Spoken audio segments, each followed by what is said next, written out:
गोकुळ सोबत गोकुल। केंद्रीय कर्मचाऱ्यांच्या मुलांसाठी आवश्यक असणाऱ्या केंद्रीय विद्यालयाचा प्रश्न येत्या वर्षभरात मार्गी लागेल।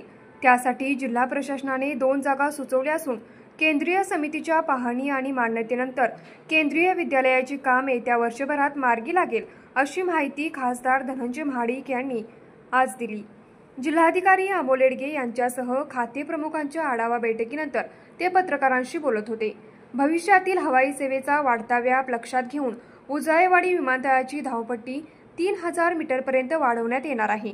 तसेच टर्मिनल बिल्डिंगमध्ये एरोब्रिजची सुविधा उपलब्ध करून दिली जाणार आहे, असेही खासदार महाडिक यांनी स्पष्ट केले। खासदार धनंजय महाडिक यांनी जिल्हाधिकारी अमोल येडगे यांच्यासह विविध विभागांच्या अधिकाऱ्यांची आढावा बैठक घेतली। मुख्यमंत्री देवेंद्र फडणवीस यांच्या 100 दिवसाच्या कृती कार्यक्रमामध्ये कोल्हापूर जिल्हा राज्यात दुसऱ्या क्रमांकावर आल्याबद्दल खासदार महाडिक यांनी जिल्हाधिकारी येडगे यांचे पुष्पगुच्छ देऊन अभिनंदन केले। यानंतर झालेल्या आढावा बैठकीत कोल्हापुरातील केंद्रीय विद्यालय, कोल्हापुरी चप्पल, क्लस्टर योजना, विमानतळ विस्तारीकरण आणि आधुनिकीकरण, वन विभागाच्या जमिनीतून जाणारे रस्ते या प्रमुख विषयांवर सुमारे 1 तास सविस्तर चर्चा झाली। बैठकीनंतर बोलताना खासदार महाडिक यांनी याबाबत माहिती दिली। कोल्हापुरात केंद्र सरकारच्या कर्मचाऱ्यांच्या मुलांसाठी केंद्रीय विद्यालय व्हावे म्हणून आपण केंद्र सरकारकडे पाठपुरावा केला। सध्या केवळ पुणे आणि बेळगाव येथेच केंद्रीय विद्यालय आहे।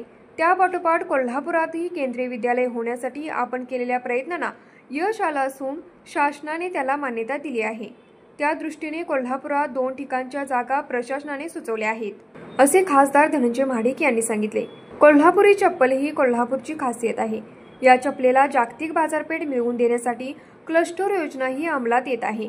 केंद्र सरकारने चर्म उद्योगाच्या वाढीसाठी 100 कोटी रुपयांची मेगा क्लस्टर योजना जाहीर केली।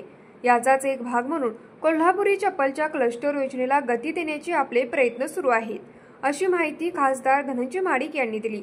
जिल्ह्याच्या दुर्गम डोंगरी तालुक्यातून वन विभागाच्या हद्दीतून 6 रस्ते गेले आहेत। हे रस्ते नागरिकांच्या वापरात येण्यासाठी PWD, वन विभाग आणि जिल्हा प्रशासन यांच्यासोबत बैठक घेऊन हा प्रश्न मार्गी लावू, असे खासदार धनंजय महाडिक यांनी नमूद केले। यावेळी विमानतळ प्राधिकरणाचे संचालक अनिल शिंदे, जिल्हा परिषदेच्या प्रकल्प अधिकारी सुषमा देसाई, माध्यमिक शिक्षणाधिकारी एकनाथ आंबोकर यांच्यासह विविध खात्यांचे अधिकारी उपस्थित होते। न्यूज मराठी 24 कोल्हापूर।